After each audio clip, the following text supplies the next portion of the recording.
This is Robert at Virginia Farm Bureau's Grain Division. Glad to bring you the Merchandiser Minute for Friday, September the 11th, 2020.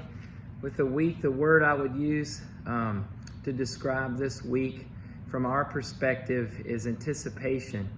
The futures market has been anticipating today's September crop production and world ag supply and demand report for a long time, and we finally got those numbers out of the way today. We also had a week with a freeze event in the northern plains. We know the growing season ended on a lot of soybean acres, and the market has been trying to figure out this week how that freeze event in the northern plains of the U.S. is going to impact yield and total production and therefore impact price. That was helping the soybean market this week to rally, as well as another week of China purchases. It seems as if last week they were in the mood to buy corn. This week, the shortened holiday week, they were in the mood to buy soybeans. Interestingly enough, also, when we came into the week, when we opened Monday evening, after the holiday, we know the Commitment of Traders report told us that the managed money speculator was long futures for wheat, long futures for soybeans, and for the first time in just over a year, I believe, long futures for corn. So that told us that we had a little bit of philosophy change in the futures market from the speculator's perspective in regard to corn. They've been short futures for a long time, about a year, just over a year, and to see them as they've bought those contracts back over the last few weeks, to see them get long this week ahead of the report was a pretty amazing thing to see. So let's take a look at how the futures closed today for the week in Chicago. December corn up 10 cents for the week to close at $3.68. November soybeans, this was the fifth straight week. I know y'all are keeping track. This was the fifth straight week that we've had a higher weekly close for soybeans, up 28 cents a bushel for the week to close at $9.96. And looking at Chicago wheat, that December futures contract was down 8 cents for the week to close at $5.42.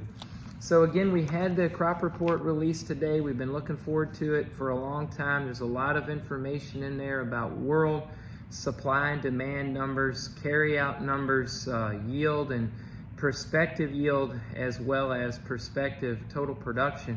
Let's take a look at a snapshot here of a few of those numbers. So the corn number came in today at 178.5 is the expected national yield. If that's realized, that's still a record yield for the U.S. We were down about 3 bushels, just over 3 bushels from the August estimate. That puts the total crop at 14.9 billion bushel. That was down from the August report where they told us the estimate was 15.2 billion bushel corn crop for the U.S. And if you look at carryout, we know we just started a new marketing year on September the 1st for corn and beans. That marketing year will run until August the 31st, 2021. What will be left over and what do we carry into the new marketing year? They did drop the corn carryout today to 2.5 billion bushels from 2.7 billion last month. So we did get a 3 cent uptick today in the corn market, 10 cents for the week. But those numbers are there and you can dig deeper in them. If we take a minute and look at soybeans, the soybean yield was lowered from 53 bushels in the August report to 51.9. The total production came in at 4.3 billion bushels. That was down just a tick from the August report at 4.4 billion bushels for the expected 2020 U.S. soybean crop. But it looked like the up 18 cent today on November soybean futures was maybe stemming from a few different things, but one thing we would point out is the carryout, the beans that would be left over next August at the end of the marketing year were lowered from the August report pretty substantially to 460 million bushels of carryout. So that's reflecting the Chinese purchases and some other influences as well, but that was definitely positive to price for beans this week, as well as positive to price for beans this week, the China purchases, and then the market's trying to figure out how this freeze event is going to impact the total crop.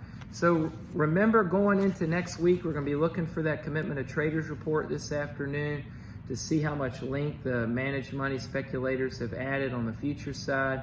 We're going to be looking for the crop progress report again Monday afternoon. We're going to be watching weather, not only here in North America, but remember, now we're getting into mid to late September, and we're going to start to see the South American farmer head to the field here very soon in a big way to get their crop planted, their spring crop planted, first crop.